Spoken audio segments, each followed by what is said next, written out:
Hello, darlings. I'm here to read you chapter 9 of The Magician's Nephew. I'm reading it to you in the middle of a storm in Auckland, so you might hear all the rain. It's heavy, very heavy rain, and sometimes thunder, so you might hear that. And I've also got a cold, so sometimes I might need to stop and sneeze or cough. You remember in the last chapter, Diggory and Polly and Uncle Andrew and the witch, Jabez, and the cabbie and the horse Strawberry had all ended up in the wood between the worlds, and then they'd gone into a strange new dark world and met the lion, which was singing a beautiful song. And right at the end of the chapter, the song had changed. So chapter 9, the founding of Narnia. The lion was pacing to and fro about that empty land and singing his new song. It was softer and more lilting than the song by which he had called up the stars and the sun.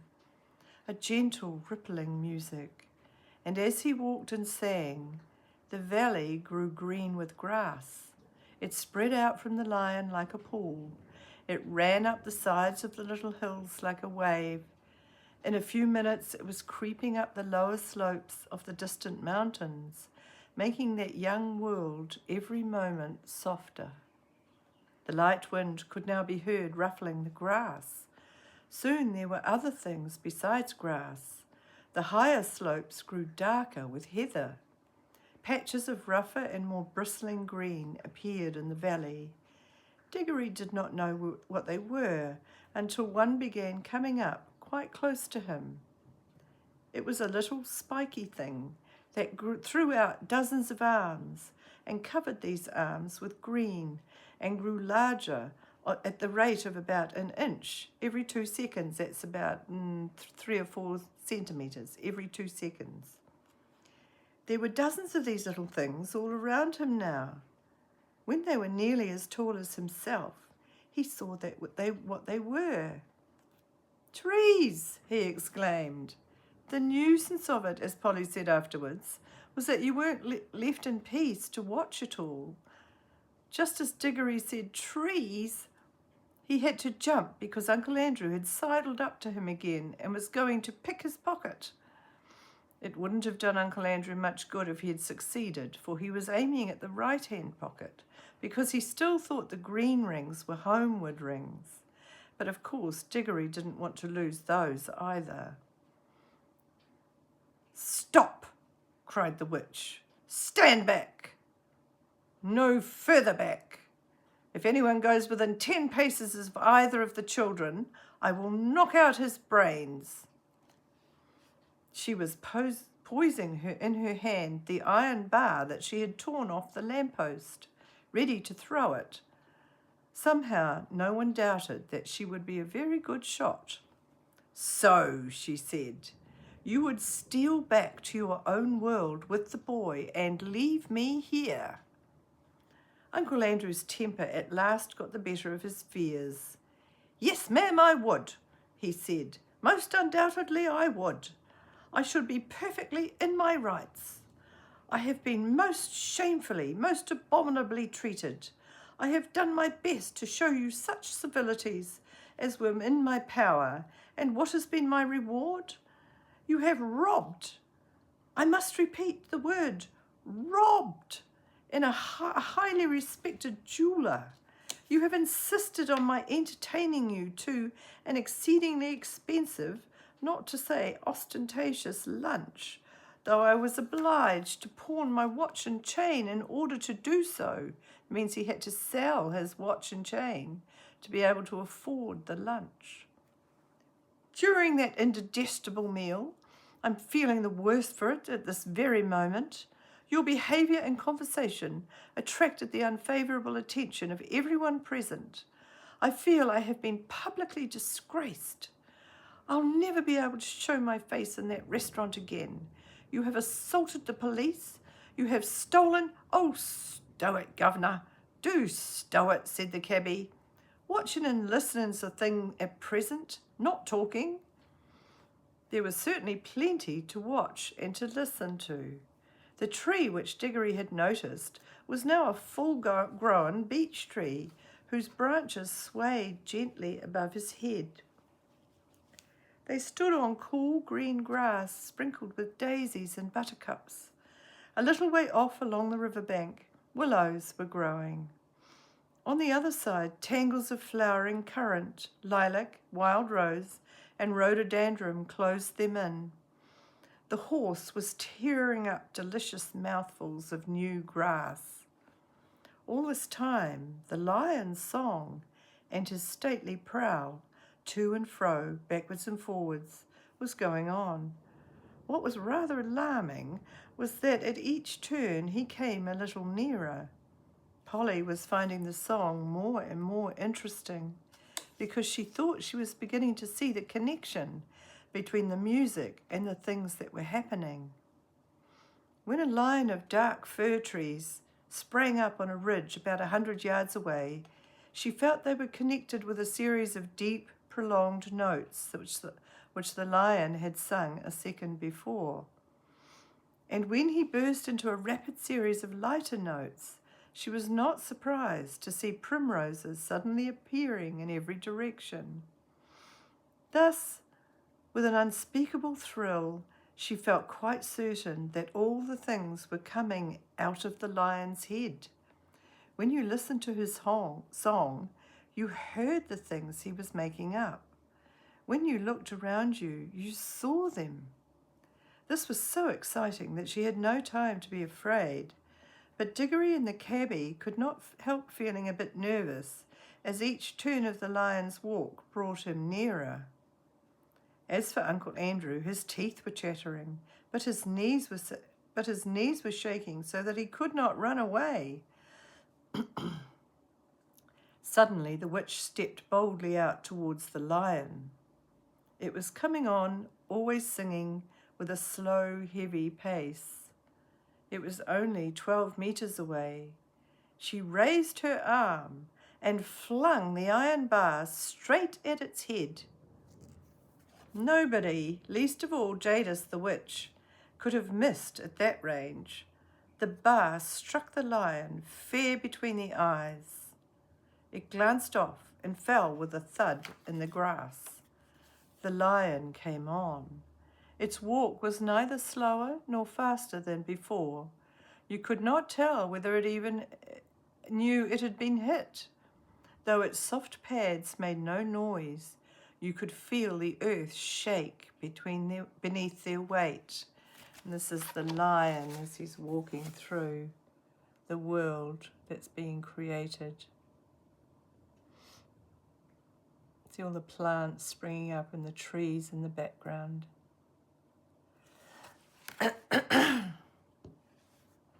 The witch shrieked and ran. In a few moments she was out of sight among the trees.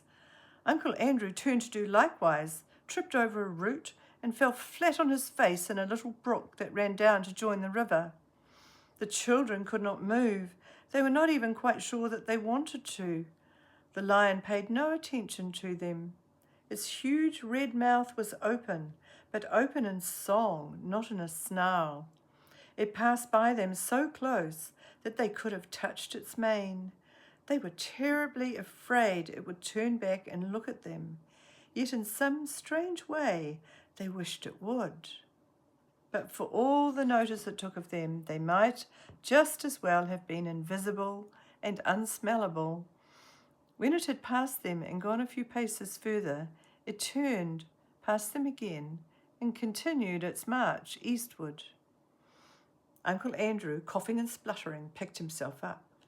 "Now, Diggory," he said, "we've got to get rid of that woman, and the brute of a lion is gone.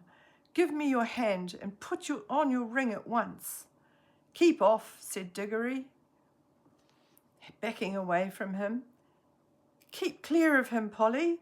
Come over here beside me. Now, I warn you, Uncle Andrew, don't come one step nearer. We'll just vanish." "Do what you're told this minute, sir," said Uncle Andrew. "You're an extremely disobedient, ill-behaved little boy." "No fear," said Diggory. We want to stay and see what happens. I thought you wanted to know about other worlds. Don't you like it now you're here?" "Like it?" exclaimed Uncle Andrew. "Just look at the state I'm in.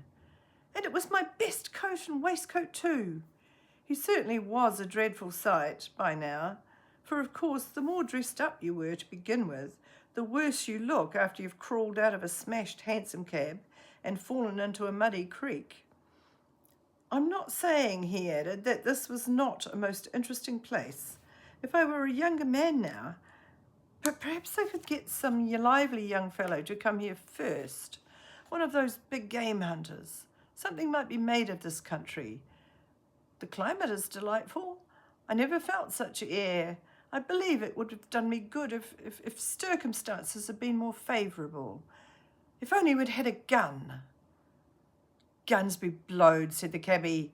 "I think I'll go and see if I can give Strawberry a rub down. That horse has more sense than some humans, as I could mention." He walked back to Strawberry and began whispering to him.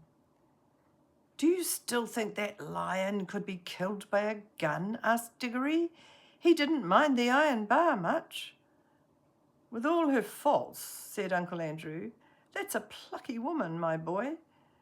It was a spirited thing to do." He rubbed his hands and cracked his knuckles as if he were once more forgetting how the witch frightened him whenever she was really there. "It was a wicked thing to do," said Polly. "What harm had he done her?" "Hello, what's that?" said Diggory. He had darted forward to examine something only a few metres away. "I say, Polly," he called back, "do come and look." Uncle Andrew came with her, not because he wanted to see, but because he wanted to keep close to the children.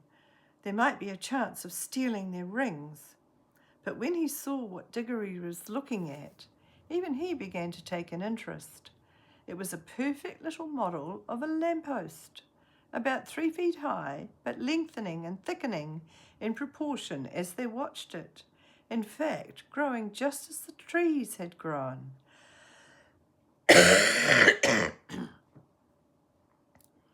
"It's alive too. It's a light," said Diggory. And so it was, though of course the brightness of the sun made the little light in the lantern hard to see unless your shadow fell on it. "Remarkable, most remarkable," muttered Uncle Andrew. "Even I never dreamt of magic like this.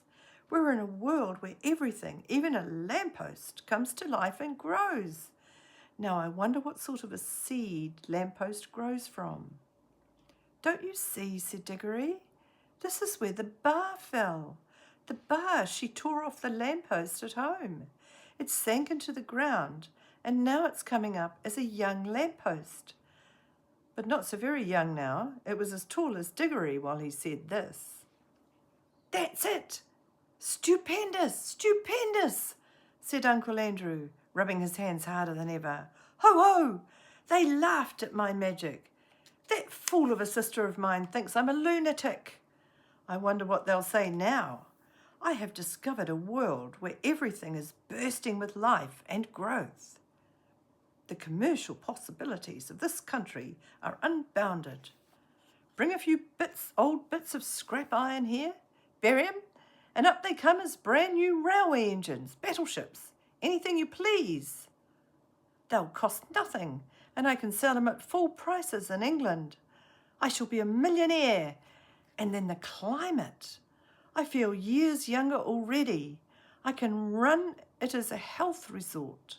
A good sanatorium here might be worth 20,000 a year. Of course, I have to let a few people into the secret. The first thing is to get that brute shot." "You're just like the witch," said Polly. "All you think of is killing things." "And then as regards oneself," Uncle Andrew continued in a happy dream, "there's no knowing how long I might live if I settled here. And that's a big consideration when a fellow has turned 60. I wouldn't be surprised if I never grew a day older in this country. Stupendous! The land of youth!" "Oh," cried Diggory, "the land of youth! Do you think it really is? For of course he remembered what Aunt Letty had said to the lady who brought the grapes to his house, and that sweet hope rushed back upon him. Uncle Andrew, he said, do you think there's anything here that would cure Mummy? Remember, his mother was very sick. What are you talking about? Said Uncle Andrew. This isn't a chemist shop. But as I was saying, you don't care 2 cents about her, said Diggory savagely. I thought you might. After all, she's your sister as well as my mother. Well, no matter. I'm jolly well going to ask the lion himself if he can help me. And he turned and walked briskly away. Polly waited for a moment and then went after him. Here, stop, come back. The boy's gone mad, said Uncle Andrew. He followed the children at a cautious distance behind, for he didn't want to get too far away from the green rings or too near the lion. In a few minutes, Diggory came to the edge of the wood, and there he stopped. The lion was singing still, but now the song had once more changed. It was more like what we would call a tune, but it was also far wilder. It made you want to run and jump and climb. It made you want to shout. It made you want to rush at other people and either hug them or fight them. It made Diggory hot and red in the face. But what the song did to humans was nothing compared to what it was doing to the country. Can you imagine a stretch of grassy land bubbling like water in a pot? For that is really the best description of what was happening. In all directions it was swelling into humps. They were of very different sizes, some no bigger than molehills, some as big as wheelbarrows, two the size of small houses. And the humps moved and swelled until they burst, and the crumbling earth poured out of them, and from each hump there came out an animal. The moles came out just as you might see a mole come out of the ground in England. The dogs came out barking the moment their heads were free, and struggling as you've seen them to do when they're getting through a narrow hole in the hedge. The stags were strangest to watch, for of course the antlers came up a long time before the rest of them, so at first Diggory thought they were trees. The frogs, who all came out near the river, went straight into it with a plop plop and a loud croaking.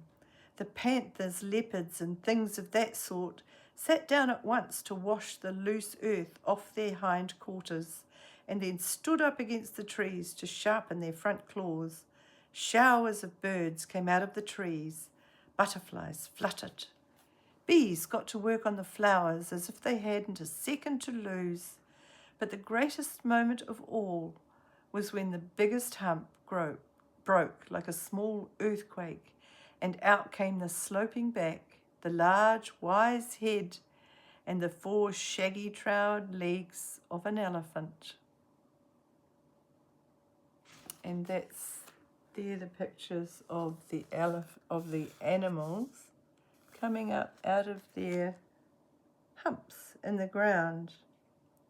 There's the dogs and the birds and the antlers of the deer, and there's a mole coming up out of the ground, and then the big elephant and a leopard coming up out of the ground.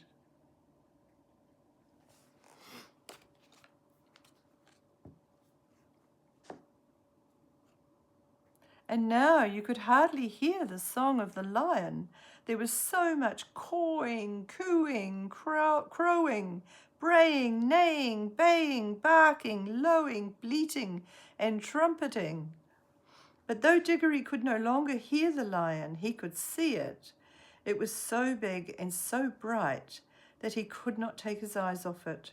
The other animals did not appear to be afraid of it. Indeed, at that very moment, Diggory heard the sound of hooves from behind. A second later, the old cab horse, Strawberry, trotted past him and joined the other beasts. The air had apparently suited him as well as it had suited Uncle Andrew. He no longer looked like the poor old slave he had been in London. He was picking up his feet and holding his head erect. And now, for the first time, the lion was quite silent. He was going to and fro among the animals, and every now and then he would go up to two of them, always two at a time, and touch their noses with his. He would touch two beavers among all the beavers, two leopards among all the leopards, one stag and one deer among all the deer, and leave the rest. Some sorts of animal he passed over altogether, but the pairs which he had touched instantly left their own kinds and followed him. At last he stood still, and all the creatures whom he had touched came and stood in a wide circle around him. The others whom he had not touched began to wander away. Their noises faded gradually into the distance. The chosen beasts who had remained were now utterly silent, all with their eyes fixed intently on the lion. The cat-like ones gave an occasional twitch of the tail, but otherwise all was still. For the first time that day there was complete silence, except for the noise of running water. Diggory's heart beat wildly. He knew something very solemn was going to be done. He had not forgotten about his mother, but he knew jolly well that even for her he couldn't interrupt a thing like this. The lion, whose eyes never blinked, stared at the animals as hard as if he was going to burn them up with his mere stare. And gradually a change came over them. The smaller ones, the rabbits, moles, and such like, grew a good deal larger.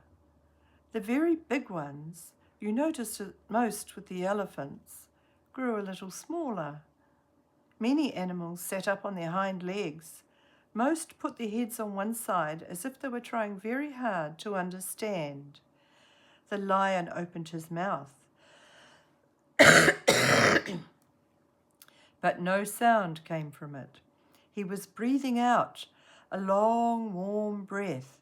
It seemed to sway all the beasts as the wind sways a line of trees. Far overhead, from beyond the veil of blue sky which hid them, the stars sang again, a pure, cold, difficult music.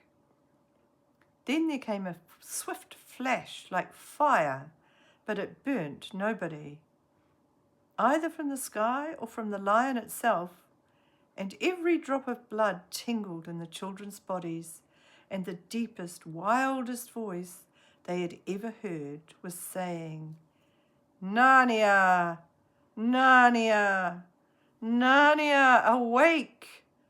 Love, think, speak. Be walking trees, be talking beasts, be divine waters." And that's a picture of all the animals gathered around the lion in that land.